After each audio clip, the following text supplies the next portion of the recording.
Hi friends, it's Laura from Pearls of Wisdom.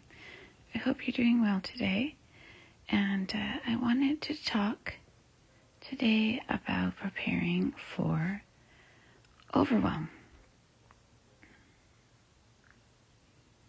So, I think it's kind of commonly spoken about that autistic people will kind of go into periods of overwhelm or burnout. And when this happens, it is really hard to function and just do basic things. It's a period of time where you're really forced to shut down and recover.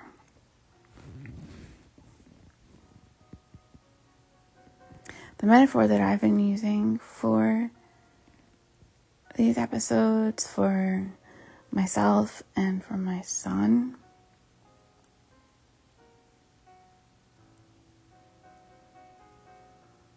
is really like a computer crash. So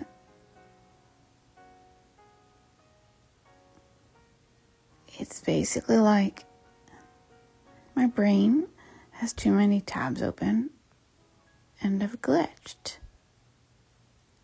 And the whole system can't function.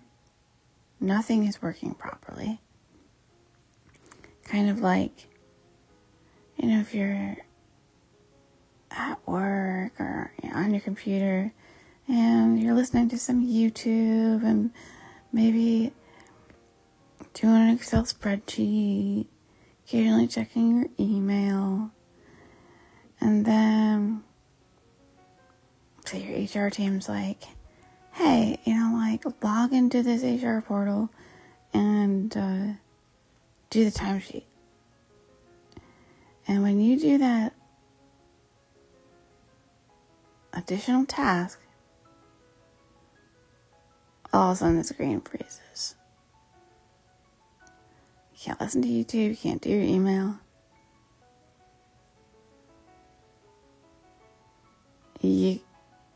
You just have to reboot. And sometimes it takes a while to reboot.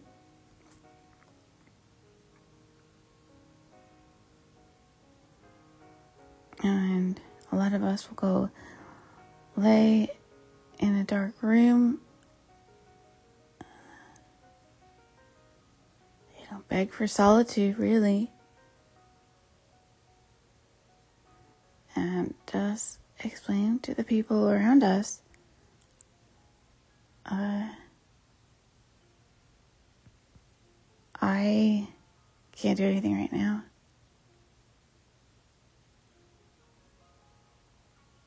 And I'll say, I'm glitched, I'm out of spoons, I can't, even the effort of talking to you, telling you I'm out of spoons, it's too much, for real. Sometimes if I get into that state, I literally can just say spoons. I can't say I'm out of spoons, I can just say, spoons, no spoons, please, no spoons. And at this point, my son gets it. He's respectful. He's just kind of like, okay, all right, I get it. I'll leave you alone. And I think, this stage is challenging. And, if you can get to the bed, great. I think if you can't get to the bed, that's when things go wrong. That's when tempers get lost. And, you have emotional breakdowns. Your body just really just goes into kind of like a nervous overdrive. At least that's how I understand it, or I experience there's no capacity to really do any simple task. If there is, it feels like an act of God or a miracle, or you're just, really accomplishing something incredible. So I think what I really wanted to kind of delve into today in particular is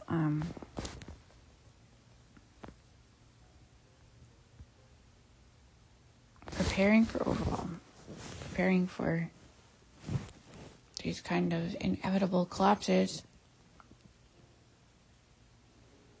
and to discuss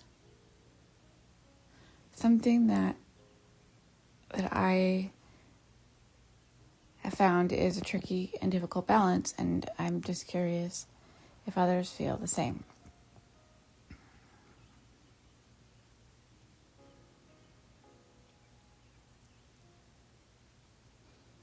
Since having a child, in particular,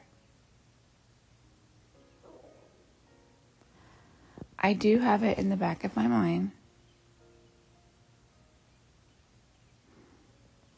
pretty much all the time that at any moment my system can shut down. And I'm not going to be able to function.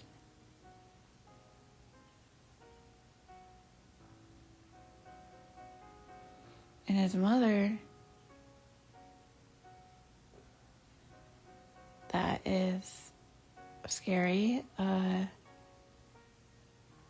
sometimes not acceptable.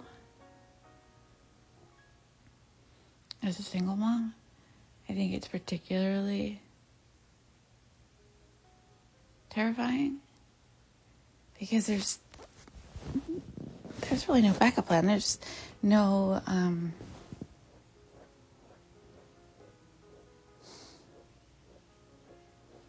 one coming in to take over. And so what I find myself doing, I've been doing this for years, is part of my safety and routine is preparing for overwhelm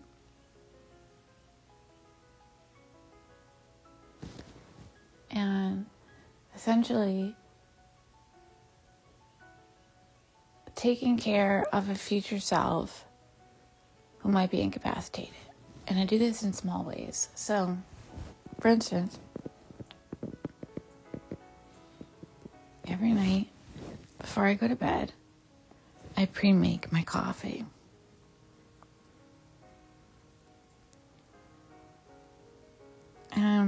I do this, I think, in part because there's part of me that's just like, what if tomorrow me can't make coffee?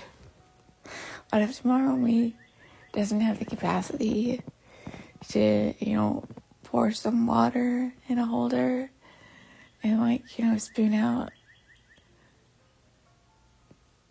some coffee grains?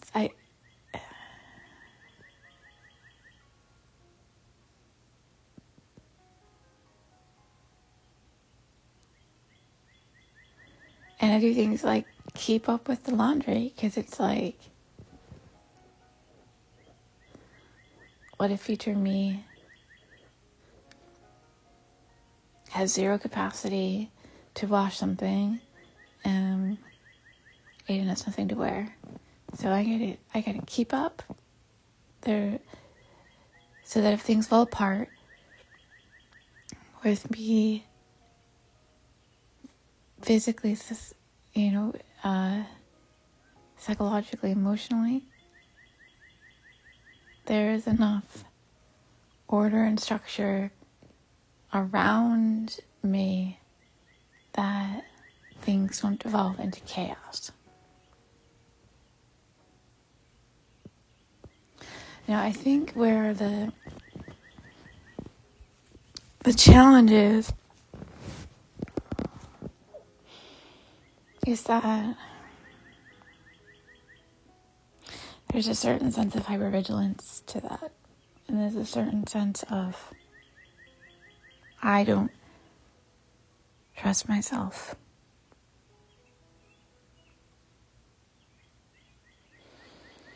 And when you're walking through life not trusting yourself and taking actions because you're pretty sure that you're going to fall apart,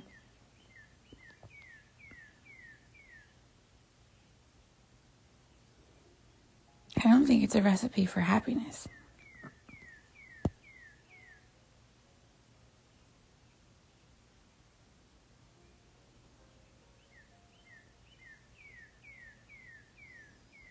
So it's a behavior that I've come to recognize about myself. There's a little bit of, excessive cleaning, excessive preparation, need for order,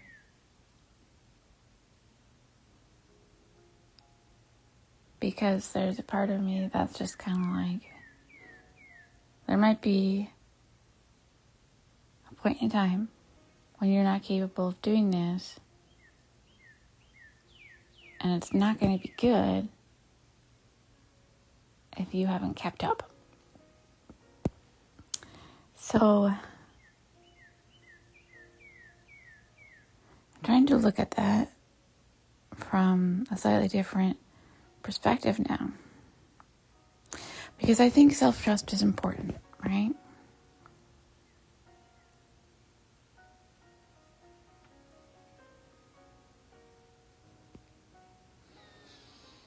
And we can, I think, separate out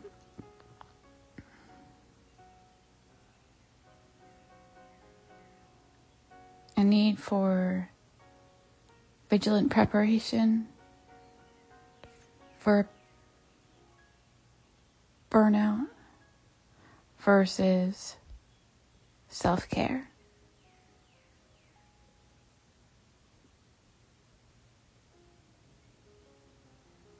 So of course there's always, plenty of things we can do to avoid burnout, right? Like not take on too many things. Recognize what your triggers are.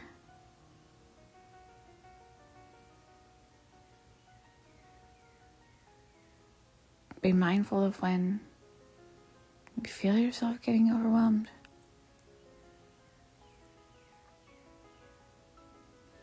Creating a sensory-friendly environment. Surrounding yourself by supportive and loving people. And just, doing daily loving rituals and activities that bring you peace and joy and back into a sense of safety and security.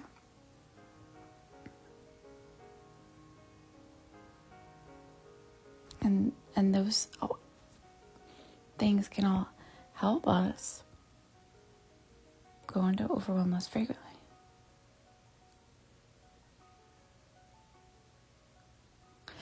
But being in a state of anxiety about overwhelm,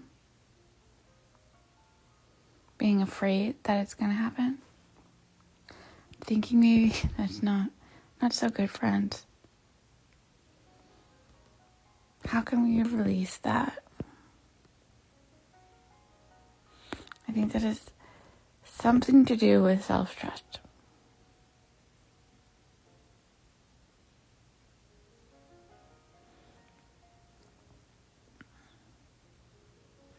Of course, some order in life is great.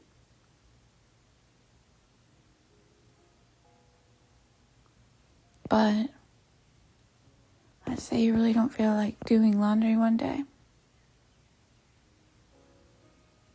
Maybe instead of giving into this anxiety of like, oh, I have to do it because what if I can't do it tomorrow? maybe you can have a little bit of trust in your future self. She's got this. She can do this. And if for some reason she can't, it's going to be okay.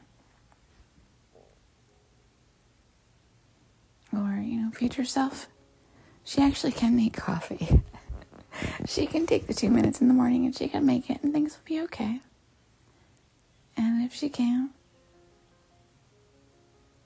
that's going to be all right too.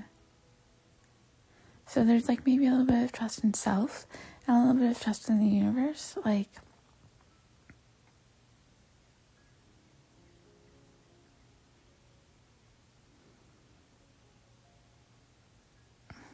When you fall apart, it doesn't mean that everything's going to fall apart.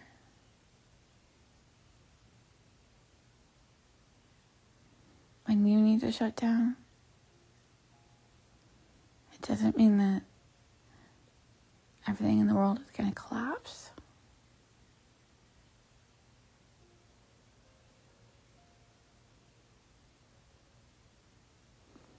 Yeah, you have to take care of yourself and do that. And recognize that you've got some limitations and you got to take extra care of yourself because your brain is wired differently than other people's.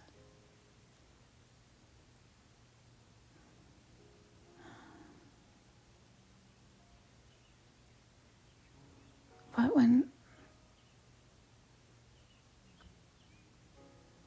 you have those moments,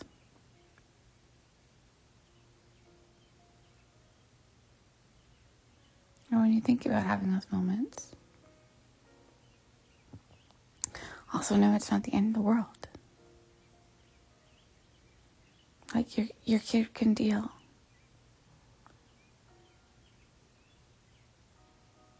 I know some of us have jobs that are a little bit maybe less understanding. But I do think more and more it's becoming acceptable to take mental health days. It should be.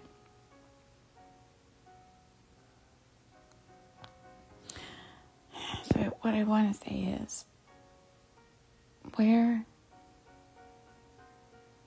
can you find moments of trust? Trust that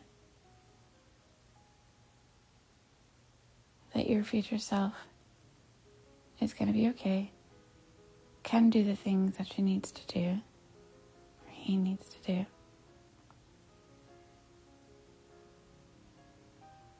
And if for some reason you can,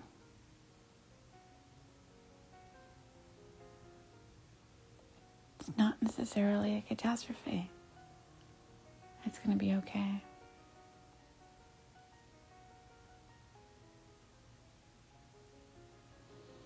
So, yeah, I think that's all I'm going to say about this today.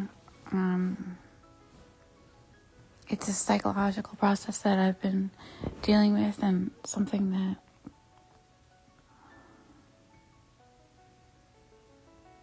I'm hoping I can ease a little bit. Because it's nice to have order and it's nice to know that things around you can hold up. And yeah, you don't want to slip into apathy and chaos. But there has to be a little bit of a balance. And when those activities are done out of fear and anxiety, I don't think it's healthy for us. And keep order because you enjoy order. Keep order because you enjoy the sense of calm it brings for you. But be careful of keeping order because you think your future self is incapable and confident. Recognize that she's got this and you've got some support. You've got support from the universe